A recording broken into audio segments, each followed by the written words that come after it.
भाई डराने का काम तो सरकार कर रही, कह रही थी 400 से पार, ये झूठ बोल रहे, इनकी कोई 400 नहीं आ रही। इनकी अगर ओरिजिनल इनकी सीटें आ रही तो 225 से और 250 के बीच में सीटें आ रही। ये तो देश को वैसे ही डरा रहे। जो पूंजीवाद है, पूंजीवाद ने एक पॉलिटिकल पार्टी पे कब्जा करके और उसके माध्यम से इस देश को कब्जाना चाहते हैं। तो राजा की नजर जिस पे पड़ जाएगी, वो किसी पॉलिटिकल पार्टी का हो, कहीं का हो, तो राजा की नजर पड़ेगी कि इसको लेकर आओ तो जागा। अखाड़े से भागना भी तो कायरता है भाई। योद्धा जो है वो खाड़े में तो मारा जाएगा भाई। खाड़े में लड़ रहे ही नहीं और बार बार से कह रहे कि नहीं मैं पहलवान हूँ भाई। खाड़े माँ ये तो चित हो या जीत या हार।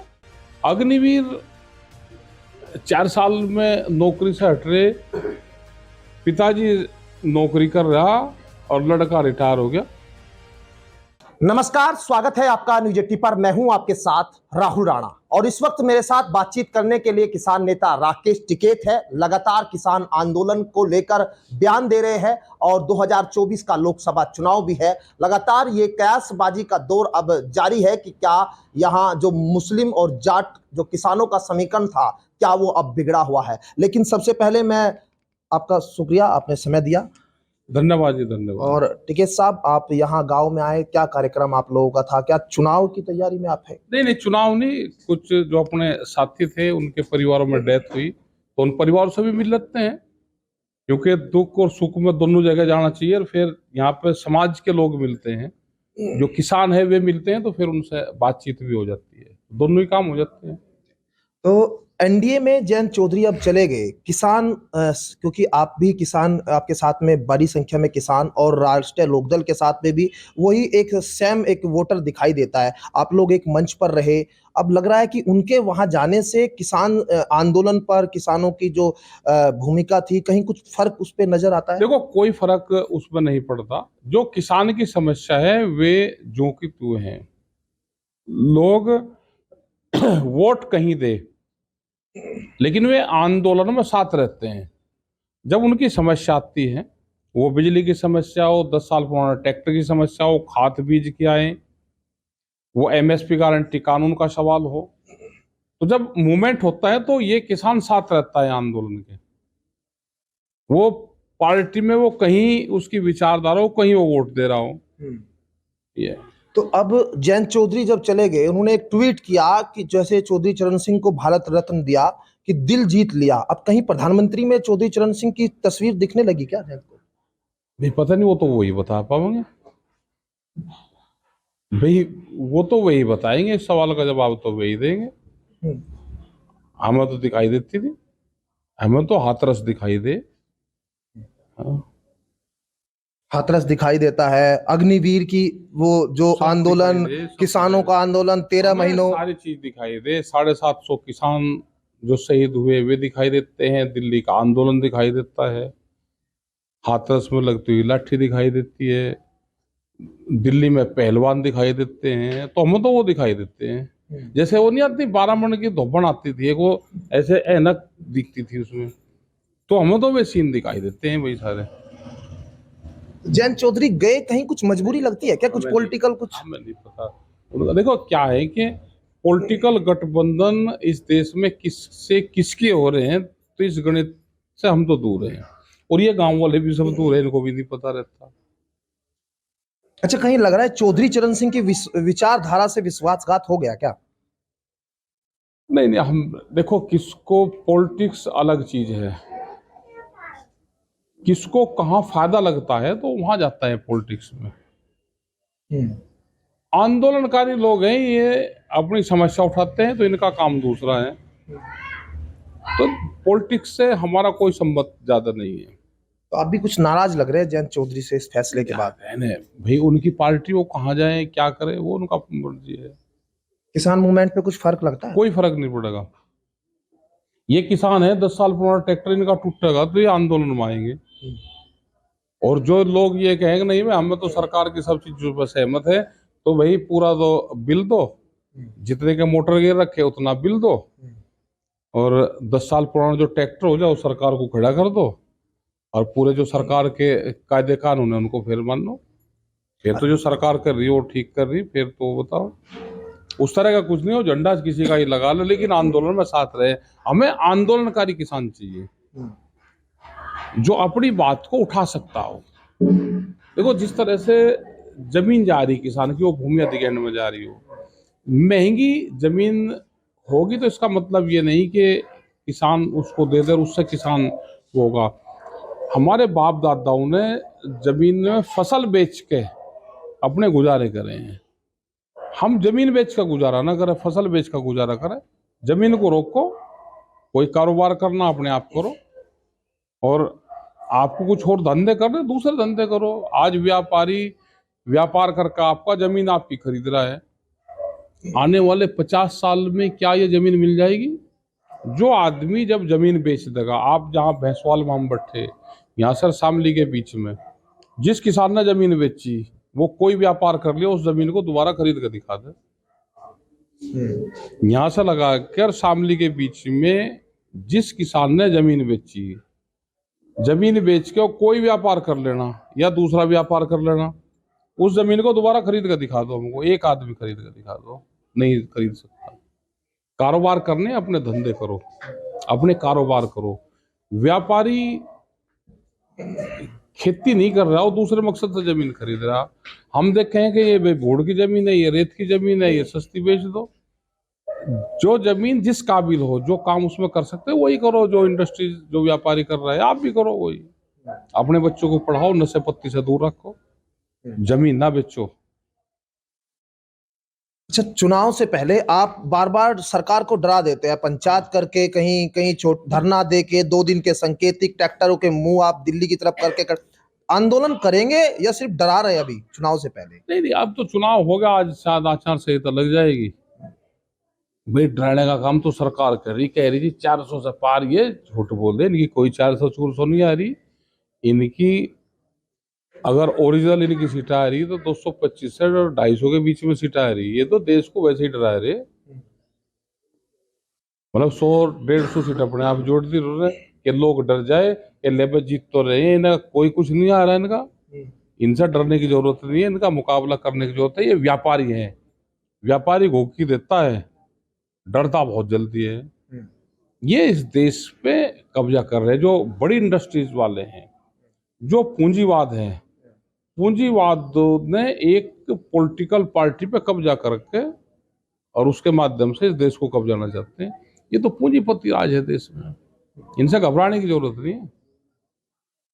ये जब कह रहे हैं ना, जो 47 का जिक्र कर रहे हैं 2047 में ये होगा, इनका टारगेट है कि 2047 तक हम देश की 70% जमीन हमारे कब्जे में आ जाएगी। 1947 में देश आजाद हुआ, अंग्रेजों के गुलाम थे। 100 साल बाद में आर्थिक आजादी लड़नी पड़ेगी, उसकी लड़ाई लड़नी पड़ेगी। ये लड़ाई दूसरे किस्म की होगी, विचार सबको करना पड़ेगा। अग्निवीर 4 साल में नौकरी से हट रहे, पिताजी नौकरी कर रहा और लड़का रिटायर हो गया, क्या करेगा भाई? बेरोजगारी का क्या हाल होगा? मजदूर का क्या हाल है? 20 रुपये दूध पर रेट कम हो गया। जो किसान गांव में रहता है, जो भूमिहीन किसान है, जो छोटा किसान है, 1 एकड़ का, आधा एकड़ का, जो अपना गांव में रहकर गुजारा कर रहा, दूसरों के वहां काम करके पशु को पाल रहा है, उसके पशु सब खत्म हो गए। पता भी नहीं चला कि दूध के 20 रुपये 1 साल में कैसे कम हुए। वो कहाँ आंदोलन करेगा? क्योंकि दूध बाहर से आ रहा है, बड़ी कंपनियां दूध बाहर से ले रही है, ड्राई फॉर्म में आ रहा है पूरा का पूरा। आप घी ले लो, दूध ले लो, कोई कमी देश में नहीं है। पशु की संख्या घट रही है, जनसंख्या बढ़ रही है। पहले मई और जून में दूध पे बैन लगता था, खोए पे, क्या आप खोया नहीं निकाल लोगे, सरकारी बैन लगता था। पशु की संख्या ज्यादा थी, आदमी की संख्या कम थी। अब पशु की संख्या घट गई, आदमी की बढ़ गई, और कितना ही आप खोया लो, कितना ही आप पनीर लो, कितनी आप चीज लो, कितना ही आप बटर लो, कोई से ले लो। तो ये बाहर से नहीं, मिलावट नहीं, बाहर से बहुत आ रहा है विदेशों से। अच्छा, सरकार, आप कहते हैं कि सरकार किसानों के लिए कुछ नहीं करे। सरकार ने बिजली के बिल जो है अब किसानों के खेतों के ट्वेलों के फ्री कर दिए और कह रहे हैं कि भाई हम 6,000 रुपए दे रहे हैं। क्रेडिट कार्ड के लिए, लोन के लिए पूरी एकदम सरकार ने मुहिम चला रखी। ये तो साजिश तो है ही भाई। क्रेडिट कार्ड दे रहे हैं तो किसानी की जमीन जाएगी, फसलों का दाम दो ना। क्रेडिट कार्ड जिसने बनवा लिया उस मकर जाल से वो निकल नहीं पाएगा भाई। फसलों के दाम मिलेंगे नहीं, क्रेडिट कार्ड मिलेगा तो जमीन जाएगी। अभी तो बाहर की कंपनी जो केसीसी वो है उनका वो कर्जा उठा रही है, ये गारंटी हमारी है ना, आप हमको पूरा अधिकार दे दो। उनके जो पावरमैन होंगे, जो बाउंसर होंगे, वो किसान के बीच में आएंगे, कहेंगे कि या तो कर्जा दे दो या जमीन दे दो। ये होने वाला। अच्छा, आप कह रहे हैं कि बादशाह जो है, जिस बादशाह की नजर जिस पे पड़ जाएगी वो एक दिन उसको जाना पड़ेगा। कौन? राजा की नजर जिस पे पड़ जाएगी, हाँ। वो किसी पॉलिटिकल पार्टी का हो, कहीं का हो, तो राजा की नजर पड़ेगी कि इसको लेकर आओ तो जागा। आप पे भी पड़ी की नजर नहीं अभी? ना, हमारे पर नहीं पड़ी, हम तो दूर हैं उस सिस्टम से। क्यों? आप तो ताकतवर है, किसान बड़े नेता है, आपको भी हमारे में से क्या आपको खुद करेंगे तो आया निकाल? होगा। नहीं, हमारे पे तो क्या करेंगे निकाल के? हम तो इन किसानों की बात करते हैं, हमारे में से क्या निकाल लेंगे वे? जयंत चौधरी से क्या मिलेगा हमको? पता नहीं भाई। देखो, 3 तरीके से लोग जा रहे हैं। क्वेश्चन हम बता देंगे, तरीका आप जिससे भी फिर पूछना कि कौन से तरीके से गए, वो पूछ लेना। पहला है, वे सुबह का टाइम बुलवाओगे, भाई सह सम्मान आप आ जाओ, आपको सम्मान देंगे, पूरी क्लीन बिछा कर देंगे आप। फिर वे लंच में बुलाते हैं, फिर वे कहते हैं दोपहर को भाई आपको जो लालच हो भाई वो भी पूरा करेंगे। इंडस्ट्री चलानी, भट्टे चलाने, कोई और कारोबार करना। रात को फिर आप डंडे से आओगे, रात के अंधेरे में भी फिर डंडे से आवे। तो 3 तरीके से लोग वहां पर जा रहे हैं। अब जो लोग वहां जा रहे हैं, आप उनसे पूछना कि आप कौन से तरीके से गए। तो जो सुबह का नाश्ते पे वो दो सारे नाश्ते पे बताओगे, लेकिन कुछ रात वाले भी हैं। जयंत चौधरी कौन से वाले? रात वाले, दोपहर वाले, अच्छा, सुबह क्या वाले? भाई, 550 सीटों में अकेला एक ही सीट रहेगी क्या? इसी के क्यों पीछे पड़ रहे? क्या पता आदमी किस हुनर से चला गया, भागते बहुत के लोग वो भी पकड़ रहा जी। हाँ, झटक लो जो मिल रहा। अच्छा, इंडिया गठबंधन में कहीं लग रहा है कि कुछ टूट इसकी वजह से आई, क्योंकि उधर ममता बनर्जी अलग चली गई, ये अलग जा रहे हैं। सरकार अलग अलग उड़ रही है, इनको सबको इकट्ठा रहना चाहिए। देश में विपक्ष भी मजबूत रहना चाहिए, नहीं तो सरकार तानाशाह हो जाती है। और तानाशाह, जब विपक्ष कमजोर होगा तो देश में तानाशाहों का जन्म होगा। और तानाशाह बहुत खतरनाक है, फिर जनता को बहुत ताकत लगानी पड़े उसे हटाने के लिए। ये तो सत्तारूढ़ पार्टी का काम है और जो विपक्ष का काम है कि वो बैलेंस बना कर रखे, डरे ना, मुकाबला करे। अखाड़े से भागना भी तो कायरता है भाई। योद्धा जो है वो खाड़े में ही तो मारा जाएगा भाई। खाड़े में लड़ रहे ही नहीं और बार बार ये कह रहे हैं कि नहीं मैं पहलवान हूँ भाई। खाड़े माँ या तो चित हो या जीत या हार। राहुल गांधी है कहीं छोटे बड़े पहलवान कुछ? वो ठीक कर रहा काम, ठीक कर रहा काम। मतलब मोदी का मुकाबला राहुल गांधी करेंगे, कोई और भी है? वो लगा रहेगा अकेला ही, कुछ तो छोड़कर भाग जाएंगे, कुछ और आते रहेंगे, लेकिन कोई तो चाहिए क्या। मतलब 200, अगर 225, 250 सीट आई तो सरकार बनाने में समस्या तो आई जाएगी भाजपा के सामने। फिर विपक्ष में कहीं ये इकट्ठे होके ये डर रहे हैं, ये डर ना, बस डर छोड़ दे। विपक्ष का काम क्या है कि पॉलिटिकल पार्टी का या तो सत्ता की कुर्सी पर है या कुर्सी की निगाह रखे, उसे खींचने की ताकत रखे। पॉलिटिकल सिस्टम को, दिल्ली की राजनीति को गांव से सीखना चाहिए। जब वे चुनाव लड़े प्रधान और एक प्रधान जीत गया तो हारेगा प्रधान, 5 साल लोग उसका बस्ता रखवाने के चक्कर में रहे। रोज एक गांव से सीख ले दिल्ली की राजनीति तो पास हो जाएंगे। मतलब दे एप्लीके उसके खिलाफ ही काम करेगा, वो फर्ज कैसा ही लगा दो, पक्का उसे कच्चा ही बताऊ जाएगा। तो गांव से सीख ले। राजनीति तो चलो गांव से सीख ले, लेकिन आंदोलन पे अगर मैं समझूं आपसे कि हरियाणा में, वहां पंजाब में किसान आंदोलन कर रहे हैं, आप इधर एसकेएम जो है, यहाँ पंचायत आप लोगों ने की, किसान एकजुट क्यों नहीं हो रहा है? क्योंकि ताकत, अगर आप जैसे एकजुट होने की बात करें, क्या किसान। नाम है? मेरा नाम राहुल राणा। राहुल राणा। आपके पिताजी हर कहेंगे भाई है? 3 भाई। इकट्ठे रह रहे? अब तो अलग है। क्यों? ये क्यों अलग हो गए? मन नहीं मिले हो गए।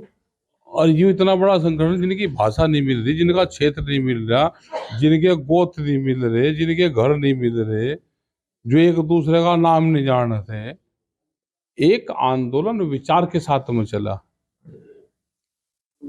दिल्ली इकट्ठे रहे, फिर अपना वापसी आ गए। फिर कौन किस रास्ते को जा रहा, मेले में का बिछड़ा हुआ आदमी कहीं फिर दोबारा मिले? वो मेले में ही मिलेगा, फिर कभी आंदोलन होगा फिर मिलेंगे। अभी तो मेले का बिछड़ रहे, अभी तो सब अब अपना कर रहे। मेले में ये पता चले कि कौन कब आया और कहाँ का आया, कौन गया।